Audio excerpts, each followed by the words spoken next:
First contact and cultural shock. Captain Elena Ramos stood on the bridge of the HFY Tenacity, a state-of-the-art exploration vessel representing humanity's push into the uncharted regions of the Orion Arm. The Tenacity wasn't the largest ship in Earth's fleet, but it was certainly the most advanced, equipped with technology that humanity had developed in its relatively short time as a spacefaring species. "Captain, I'm picking up something unusual," Lieutenant Kwan said, his fingers dancing across the sensor console. "The readings are off the charts. It looks artificial, but the energy signature doesn't match anything in our database." Elena stepped closer to Kwan's station. "Show me." The main view screen shifted to display what initially looked like a distant star cluster. But as the computer enhanced and magnified the image, Elena's breath caught in her throat. It wasn't a star cluster at all. "Is that?" Executive Officer Malik Okafor stepped forward, his normally composed expression giving way to pure wonder. "A station," Elena confirmed. "The biggest I've ever seen." The structure before them defied conventional understanding. It resembled a vast, crystalline snowflake, sections of it seemingly phasing in and out of reality. Energy patterns rippled across its surface in mesmerizing waves, and smaller vessels of incredible diversity swarmed around it like bees at a hive. "Life signs?" Elena asked, her voice steady despite the adrenaline coursing through her veins.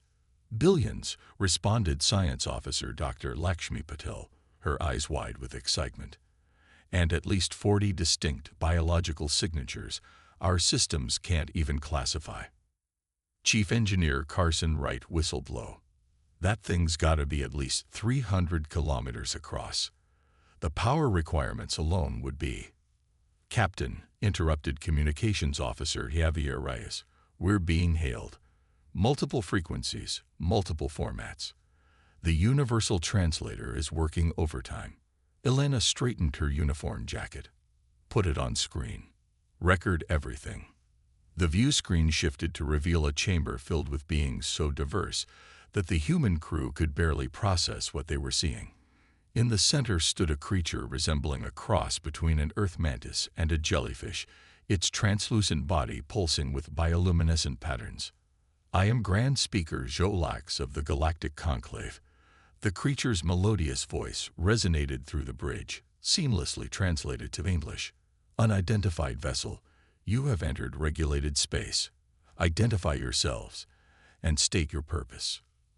Elena stepped forward. "I am Captain Elena Ramos of the Earth ship Tenacity. We are explorers from the planet Earth in the Sol system.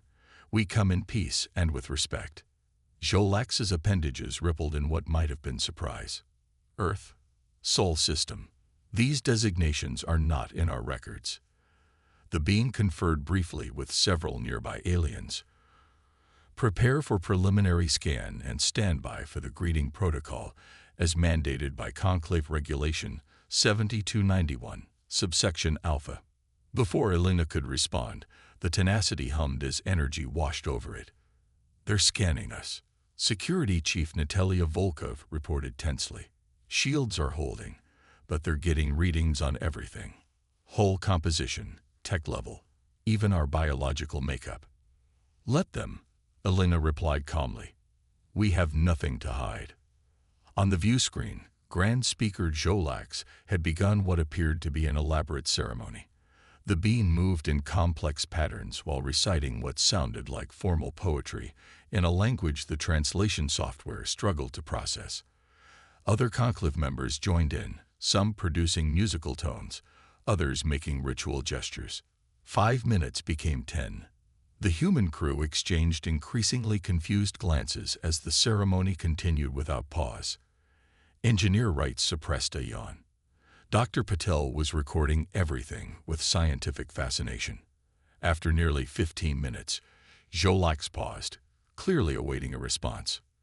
"We come in peace," Elena repeated simply. "We are explorers seeking knowledge and friendship." The silence that followed was deafening. Jolax's bioluminescent patterns flashed rapidly in what seemed like alarm. Around the chamber, various alien representatives registered expressions that the humans interpreted as shock or outrage. They interrupted the greeting protocol. A serpentine being with feathered crests whispered loudly, "Is this a declaration of hostility?" Elena realized she'd made a mistake. "I apologize if we've caused offense. We're not familiar with your protocols." The greeting protocol has remained unchanged for 12,000 cycles. Jolax explained, luminescent patterns now pulsing slowly. It includes 37 distinct movements representing the founding species of the Conclave. You simply ignored it. Communications Officer Rise leaned toward Elena. "Captain, I think they expected us to reciprocate with our own elaborate greeting." Elena nodded slightly. "We meant no disrespect, Grand Speaker. On Earth, greetings are typically brief and direct." This caused another wave of murmurs. A being composed entirely of crystalline structures stepped forward. "Brief greetings. How do you establish proper hierarchical standing without the minimum 2-hour ceremonial introduction?" Lieutenant Reyes muted the transmission temporarily. "Captain, I think we've stumbled onto something significant here. This galactic conclave appears to be some interspecies governing body, and we've just broken every protocol in their book within the first 5 minutes." Elena unmuted the transmission. "Grand Speaker Jolax, we apologize for our ignorance. We're new to interstellar relations. Perhaps we could start again with your guidance." The jellyfish mantis being conferred briefly with several nearby aliens before turning back to the screen. "The Conclave has voted to dispatch a cultural liaison to your vessel. Xenoanthropologist HFY will board to begin preliminary species assessment." Elena smiled.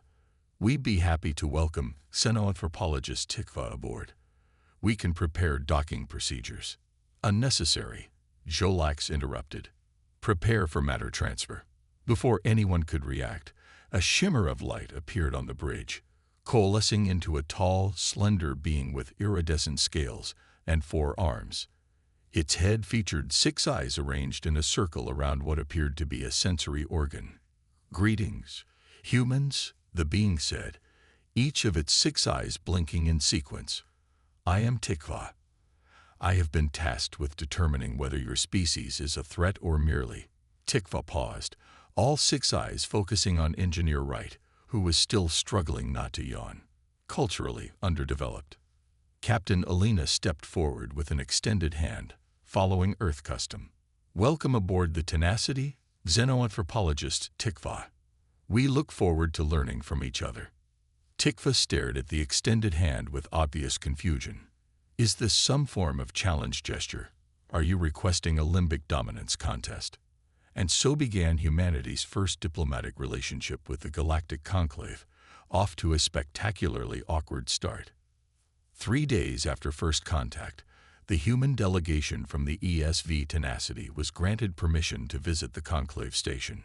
Captain Ramos selected her most experienced officers to join her: XO Malik Okafor, Engineer Carson Wright, Science Officer Lakshmi Patel, and Communications Specialist Javier Reyes.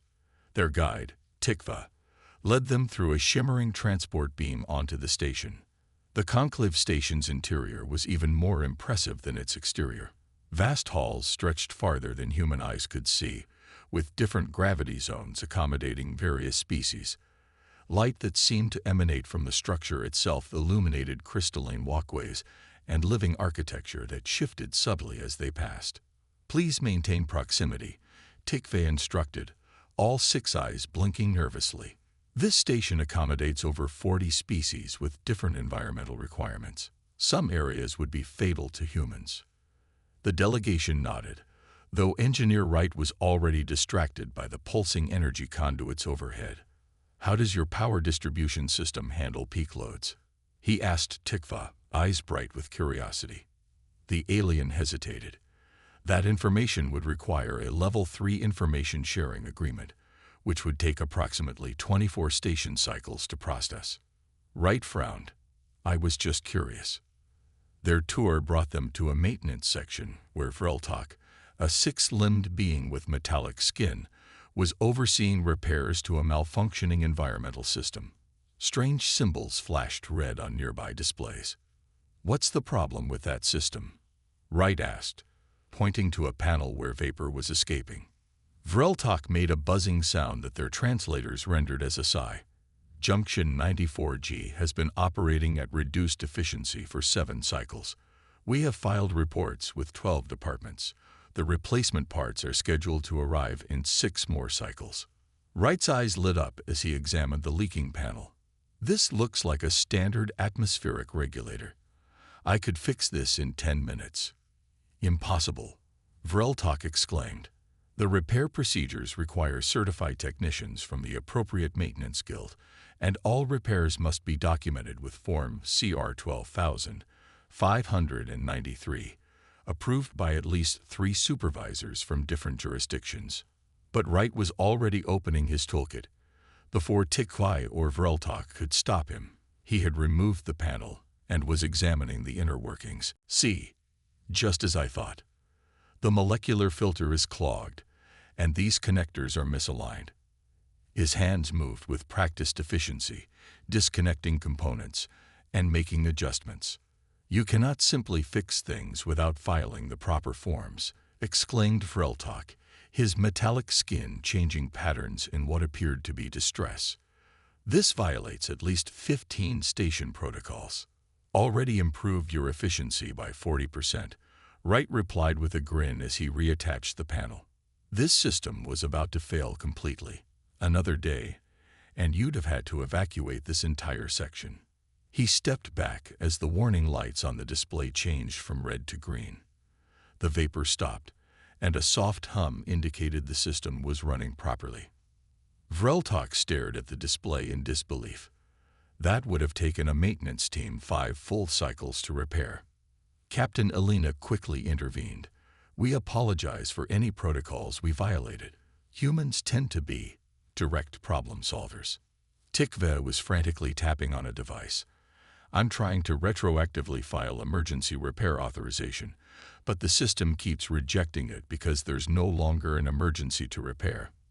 While this drama unfolded in maintenance, across the station, communications specialist Reyes had caused his own protocol breach. Instead of waiting for official translation approvals, he had modified his translator device to directly communicate with the station's service workers. He was now engaged in casual conversation with beings from 7 different species, learning station gossip and shortcuts that no official guide would share.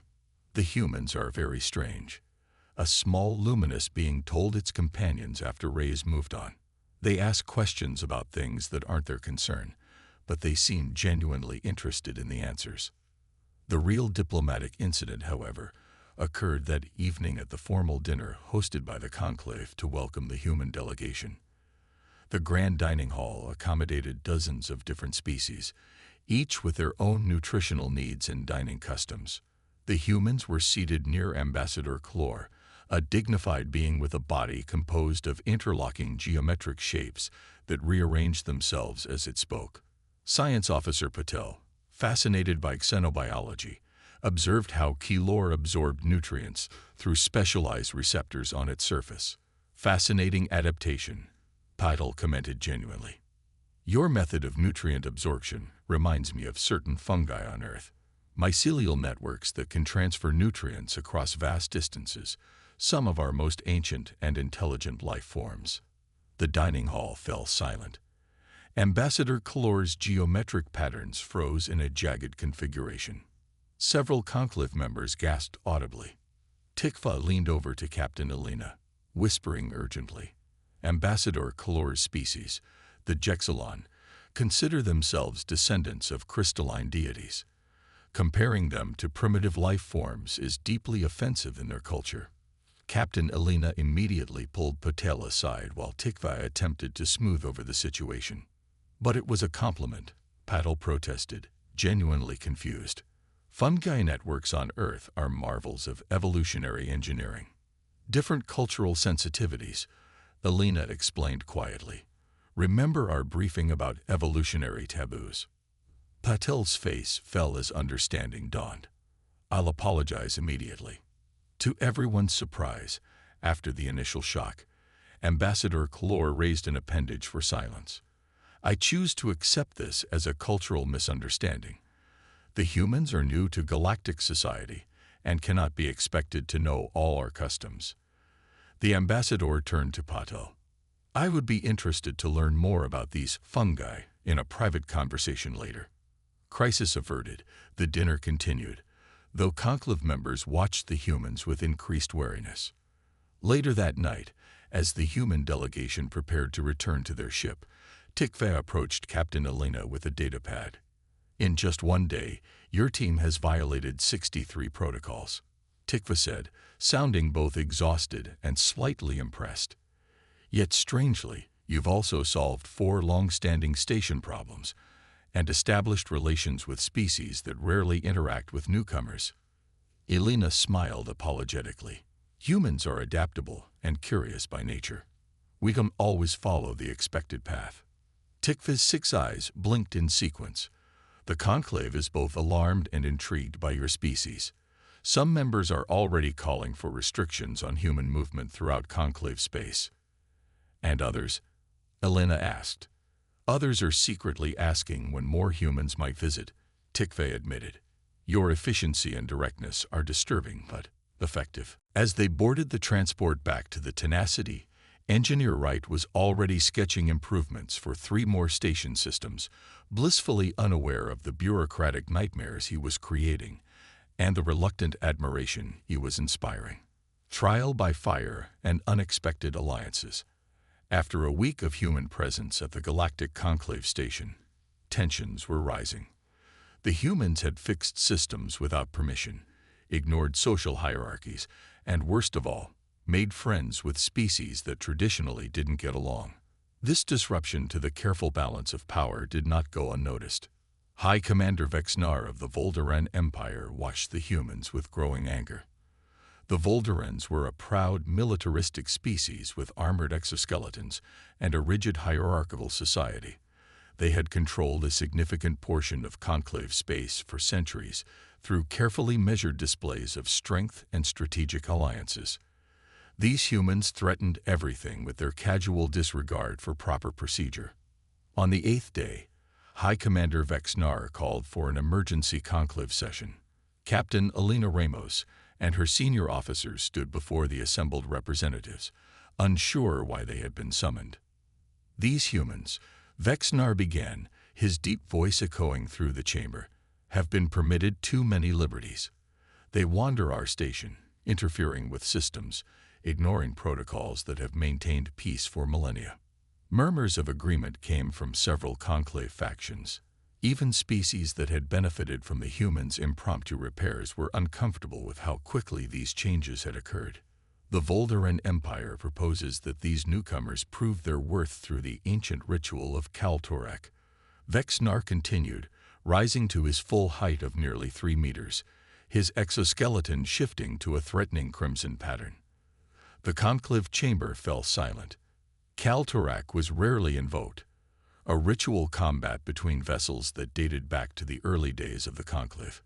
It was mainly used as a political tool, as few species would risk direct confrontation with a powerful Volduran fleet. We challenge these humans to prove their worth through ritual combat, declared High Commander Vexnar, his mandibles clicking with indignation. Their single vessel against our light cruiser, the unyielding Dominion. Tikva quickly moved to Captain Elena. This is a political maneuver, the alien whispered urgently. No one actually accepts the challenge. It would be suicidal. The proper response is to request a 30-cycle deliberation period, after which you would respectfully decline. Captain Elena listened carefully to Tikva's advice. She looked at her officers. Security Chief Volkov nodded slightly. She had been studying Conclave space combat tactics during their stay. We accept, Captain Elena said immediately, to the horror of the Conclave moderates. Gasps echoed through the chamber. High Commander Vexnar himself seemed momentarily taken aback before his mandibles curved into what passed for a Volduran smile. The combat will take place tomorrow at the outer rim of the Nilara system, Vexnar announced. Standard Conclave combat protocols will be observed. As the human delegation left the chamber, Tikva was nearly frantic. Do you understand what you've done? The Unyielding Dominion is a purpose-built warship with technology centuries beyond your vessel. This is not a fair fight. Captain Alina remained calm. On Earth, we have a saying. It's not the size of the dog in the fight, but the size of the fight in the dog. What is a dog? Tikva asked, momentarily distracted. An Earth animal known for loyalty and courage, explained Science Officer Patel.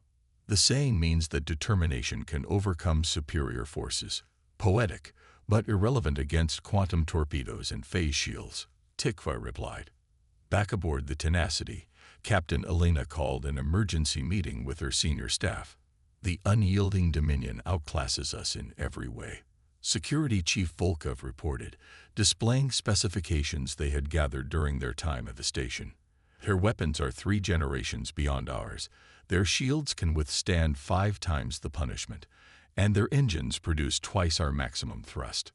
Engineer Wright studied the data with a thoughtful expression. But their systems are all standardized Conclave technology, very efficient, very powerful, but also predictable and over-engineered. Their ships are built to precise Conclave specifications with multiple redundancies and safety protocols. Added XO Okafor, nodding slowly. And what do we have that they don't? Alina asked. Security Chief Volkov grinned. Human ingenuity and a willingness to try the stupid solution when the smart one won't work. The next day, nearly every being on the Conclave station gathered around view screens to watch what most assumed would be a quick and decisive victory for the Volderans. Betting pools heavily favored the Unyielding Dominion, with odds of 200 to 1 against the human vessel. The ESV Tenacity looked small and ungainly next to the sleek, predatory lines of the Volderan warship. The Unyielding Dominion gleamed with polished hull plates and visible weapon arrays that pulsed with energy. High Commander Vexnar's face appeared on the main communication channel. Last chance to withdraw, humans.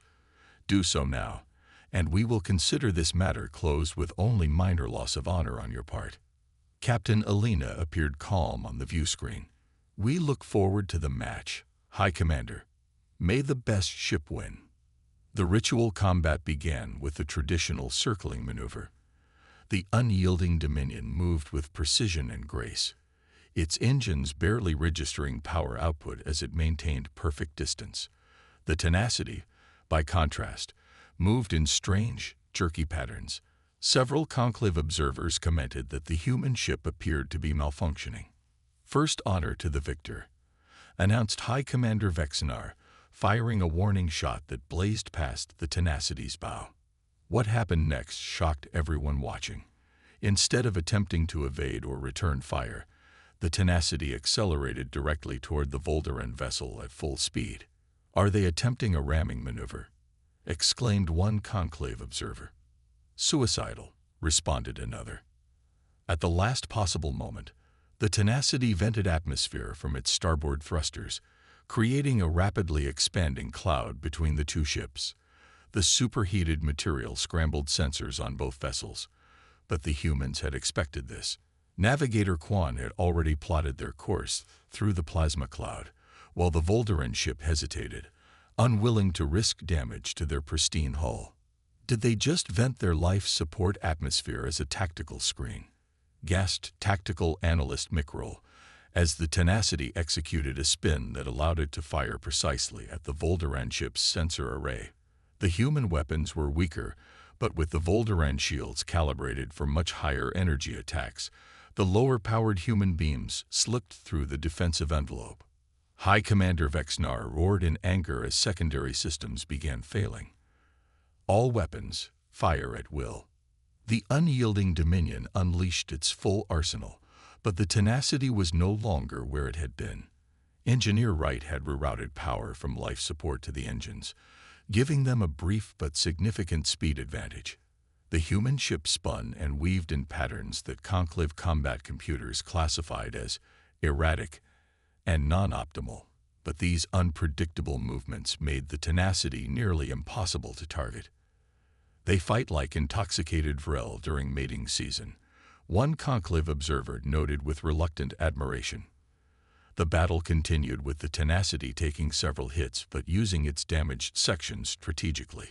When a hull breach occurred near the cargo bay, Captain Alina ordered the contents vented directly into the path of the Volduran ship. Container after container of human supplies, including several filled with experimental materials, collided with the unyielding Dominion's forward shields, creating power fluctuations. In the final decisive move, the Tenacity pretended to suffer a critical system failure, powering down as if defeated. When the Volduran ship moved in for the kill, the humans diverted all remaining power to a single concentrated weapons burst aimed at the exact spot where multiple containers had impacted the enemy shields. The shot penetrated, disabling the Volduran ship's main power core. Within 20 minutes of the battle's start, the unyielding Dominion was disabled and sending surrender signals. The Conclave chamber erupted in chaos. No one had expected this outcome. High Commander Vexnar's face was a study in shock and rage as he formally acknowledged defeat according to the ritual requirements. When Captain Alina returned to the station, she was met not with the expected resentment, but with curious respect from many Conclave species. "You fought without honor," a Volduran officer growled as they passed in a corridor. "We fought to win," Alina replied simply. "On Earth, that is the only honor that matters in battle." Word spread quickly through Conclave space. These humans were not to be underestimated. After the surprising victory of the ESV Tenacity over the Volduran warship, the attitude toward humans on the Galactic Conclave station changed dramatically. Species that had previously avoided contact now sought out the human delegation, curious about these unpredictable beings who had defeated one of the most powerful military forces in Conclave space. Captain Alina recognized an opportunity to build goodwill. She suggested a series of cultural exchange events to help Conclave members better understand humanity. The Conclave leadership, still processing the implications of the combat trial, agreed readily. The first exchange session was held in a large common area designed to accommodate multiple species. Communications Officer Rise volunteered to share human music, bringing a collection of Earth's greatest hits spanning several centuries. "We'll take that as a compliment," Alina replied with a laugh. Back on the Tenacity, Engineer Wright was already drawing up plans for modifications to the ship based on technology he'd observed on the station. "I think I can improve our power efficiency by at least 30% if we adapt some of their crystalline conductor principles," he told the captain excitedly. Dr. Patel was cataloging hundreds of biological samples she'd been permitted to study. "The biodiversity in just this one station is more than all of Earth combined, Alina. The medical applications alone could transform human healthcare." Communications Officer Rice was compiling a preliminary xenolinguistic database. Some of these languages don't even use sound as their primary medium. The Laxri communicate through pheromones, and the Zentives use electrical impulses directly between nervous systems. Security Chief Volkov was more cautious. "We've made friends, Captain, but also potential enemies. The Voldurans won't forget their defeat easily, regardless of what they say publicly." Alina nodded thoughtfully. "That's why we need to move forward carefully. Earth needs to know what we've discovered, that we're part of something much bigger than we ever imagined, and that in this vast galactic community, humanity has something unique to offer." She stood at the viewport, gazing at the massive Conclave station shimmering against the backdrop of stars. "The universe just got a lot bigger," XO Okafor observed, joining her. "And a lot more interesting," Alina added with a smile. "I can't wait to see what happens next." As the Tenacity prepared to depart for Earth, carrying news of humanity's new place in the galaxy, messages flooded in from dozens of species requesting cultural exchanges, trade negotiations, and scientific collaborations. And somewhere in the depths of the Conclave archives, a new entry was being created in the official species classification database. Humans, Homo sapiens, origin, Earth, Sol system, classification, provisional associate members. Notable characteristics: highly adaptive, irrationally efficient, dangerously curious. Threat assessment: moderate to high. Diplomatic value, unexpectedly significant. Recommended approach, caution mixed with enthusiasm. Additional notes, do not underestimate. Prepare for protocol violations. Stock medical bay accordingly. The adventure had only just begun. Start with something simple, Rise explained to the gathered aliens. He selected a classical piece, Bach's Air on G-string. The melodic, ordered sounds seemed to please the audience. Several species with enhanced hearing swayed gently to the structured patterns. The session was going well, exactly as planned. Then someone asked, "Do all humans enjoy this type of sound arrangement?" Ray smiled. "Not at all. Human music is incredibly diverse. This is just one style from hundreds of years ago." He switched to jazz, which caused confusion among some listeners, but delight in others. The improvisation aspect particularly fascinated a species that communicated through musical tones. "Fascinating," said a representative from that species. "They create new language patterns spontaneously during performance."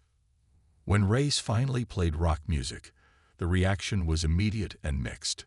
Counselor Zisnak, an insectoid being with sensitive antennae, practically vibrated with each drum beat. "This is called rock music?" asked Counselor Zisnak, his antennae vibrating with each drum beat. "Wait until you hear heavy metal," Rise promised with a wink. When he played the first few seconds of a famous metal song, 3 species immediately left the room, while 5 others moved closer to the speakers. Counselor Zisnak's entire body was now pulsating in time with the music, a response that was apparently a sign of extreme pleasure in his species. "This causes resonance in my thoracic cavity that stimulates pleasure centers," Zisnak explained to the surprise of his fellow Conclave members, who had never seen the normally reserved diplomat so animated. The next day, Medical Officer Dr. Sophia Chen hosted a session on human social customs.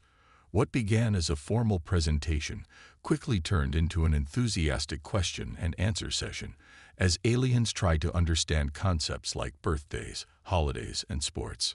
"You celebrate the day of your birth every year?" asked a representative from a species that laid eggs in batches of thousands.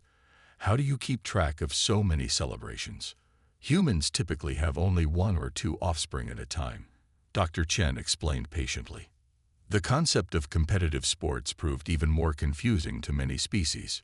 "You deliberately collide with each other for entertainment?" asked a horrified representative from a crystalline species whose body would shatter under similar impacts.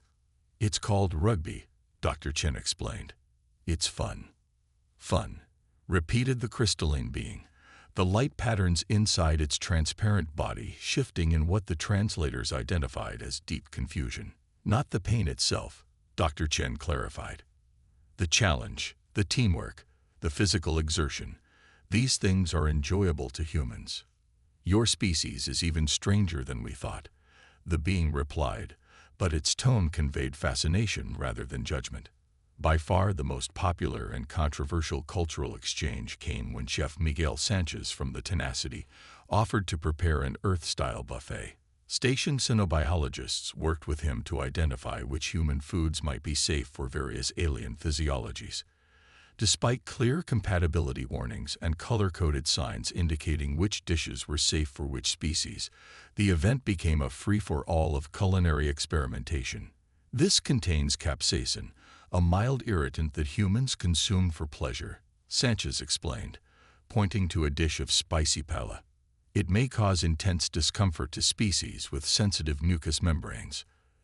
A gelatinous being promptly absorbed a large portion, its body turning bright red as the spice spread throughout its form. Instead of distress, the being pulsed with what appeared to be delight. "The sensation is similar to our reproductive cycle," it announced to the room, causing embarrassment among some species and curious interest from others. A dignified ambassador from a methane-breathing species carefully sampled a piece of chocolate, despite warnings about its composition. "I must process this through an emergency filtering organ," the ambassador admitted, "but the flavor compounds are extraordinary, worth the 3 days of digestive discomfort that will follow." By the end of the buffet, the station's medical bay was filled with aliens experiencing various reactions to human food. Some suffered allergic responses, others intoxication effects, and a few simply ate portions far too large for their systems to process comfortably. "I regret nothing," declared a small furry being as medical staff administered anti-inflammatory compounds. The ice cream was a religious experience. The station's chief medical officer, a multi-limbed being named Dr. Trell, approached Captain Elena after treating the 15th patient. "Your food has caused more medical incidents than any first contact event in recorded Conclave history," Dr. Trell stated. Elena began to apologize, but Dr. Trell continued. "And yet every single patient has requested information on how to safely consume more human cuisine in the future. This is unprecedented." The cultural exchanges continued over the following weeks. Humans taught Conclave members Earth dances, shared stories and literature, and demonstrated art forms from painting to digital media. In return, they learned about alien cultures, technologies, and histories. Communications specialist Reyes found himself particularly popular after teaching a group of diplomats Earth idioms. Soon, conclave chambers echoed with phrases like "cutting to the chase" and "barking up the wrong tree," often used in hilariously incorrect contexts. "We must stop beating around the bush and take the bull by the horns," announced one dignified conclave elder during a trade negotiation, to the barely suppressed laughter of the human observers. What began as formal diplomatic relations had evolved into something unexpected: genuine cultural appreciation. Species that had existed alongside each other for centuries without meaningful interaction were now connecting through their shared interest in humanity. "Your species has accomplished something remarkable," Tikva told Captain Elena one evening. "You've become a bridge between worlds that never bothered to understand each other before." Elena smiled. "Sometimes the best diplomacy happens over good food and music, not at formal negotiation tables." "And sometimes," Tikva added, all six eyes blinking in amusement, "it happens after defeating a Volderan warship through tactics so bizarre they're still being analyzed by military experts throughout Conclave space." 3 weeks after the ESV Tenacity's arrival at the Galactic Conclave Station, the High Council called for a formal vote on Earth's status. The question before them was unprecedented. Should humans be granted associate membership in the Galactic Conclave after such a brief period of contact? Traditionally, new species spent decades or even centuries as observers before being considered for membership, but nothing about humanity's introduction to galactic society had followed tradition. The Grand Conclave Chamber was packed as representatives from over 300 species gathered for the historic vote. Captain Elena Ramos and her senior officers stood in the center of the circular room, surrounded by the diverse beings who would decide Earth's fate in the galactic community. Grand Speaker Jolax called the session to order, bioluminescent patterns rippling across its translucent body. "We face an unprecedented decision today. The humans have been among us for a mere 3 cycles, yet their impact has been significant." High Commander Vexnar rose. The Volderan's defeat had not diminished his standing. If anything, it had increased respect for his willingness to acknowledge the ritual outcome. "I speak against this motion. The humans are undisciplined, unpredictable, and dangerous. They disregard our most sacred traditions and act without proper consideration of consequences." Ambassador Kalor countered, its geometric patterns shifting into a formal configuration. Yet these same qualities have brought fresh perspectives to problems that have plagued us for centuries.